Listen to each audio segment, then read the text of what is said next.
What's up, music fans of the internet? I'm Derek. And I'm Kevin.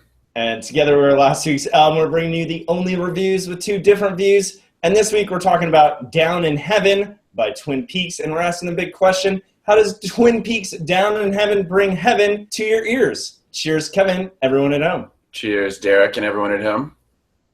So Twin Peaks is a Chicago-based quintet. They formed in 2009. This is their third full-length album. Their first, Sunken, was actually recorded into two microphones in one of the band members' basement, produced on GarageBand. Come a long ways here in releasing Down in Heaven, which was recorded in Massachusetts. So geographically, they went places, to say the least. So without further ado, let's talk about what it sounds like. Kevin, what'd you think? I thought this record sounds like the Rolling Stones, Lou Reed, Deer Tick, and Mac Demarco get high and get down.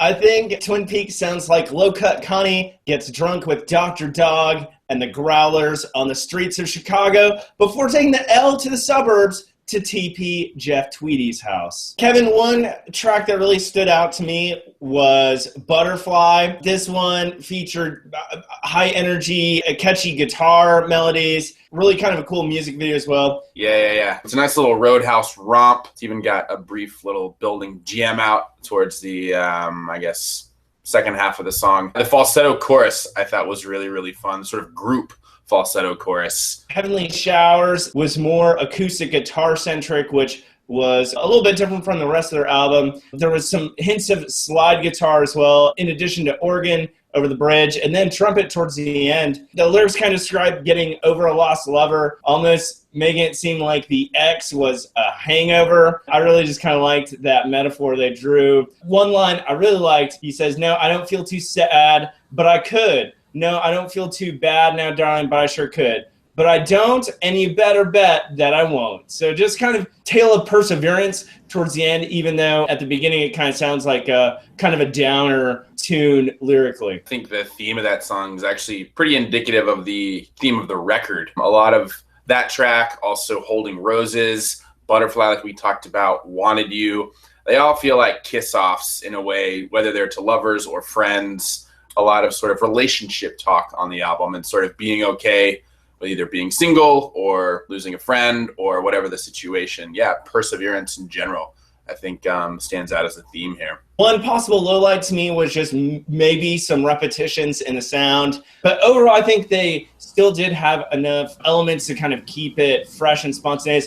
They did have a lot of different vocalists, not only doing the leads. Sometimes there was someone shouting in a melody mirroring the lead vocals, which I thought was an interesting element. So I thought there was enough to keep it fresh, but to some degree, just the lack of variety in their sound at times was a potential low light to me. I have a slightly different take on that, but it's in a similar vein. It wasn't so much the instrumentation or the style that felt repetitious to me. There were just a lot of tracks sort of at the same tempo. It sort of ride this album out at this mid-tempo sort of grooving chill level, and it never gets too fast-paced or slow-paced in either direction. And so some of these tracks for me started to blend together simply because of that tempo range they kind of stayed within.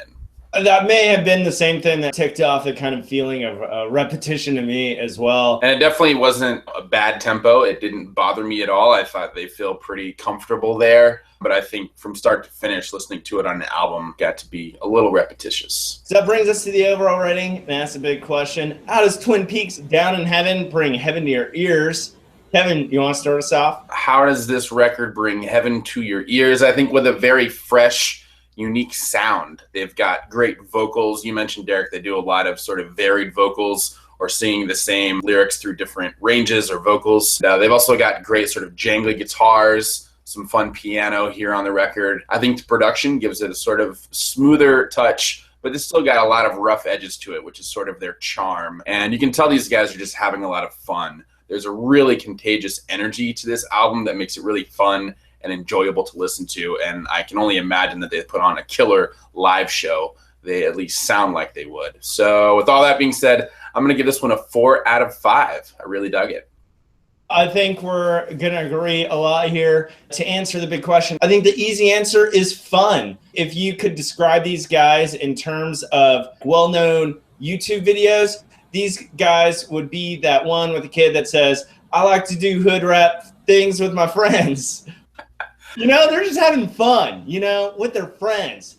And they don't really care about what anyone else is doing because they know, they're touching on something that people are going to want to join in. This is a type of band where if you're walking down the street and you kind of happen to hear them playing from inside a bar, I think you not only stop and give it a second thought, but you probably go into that bar. I really enjoyed this, but I don't know if this album is going to be like one they describe in their song, Have You Ever? In that, I don't know if I'm going to play this one 57 times, but I might be playing it 56. So that being said, I'm giving this one a 4 out of 5.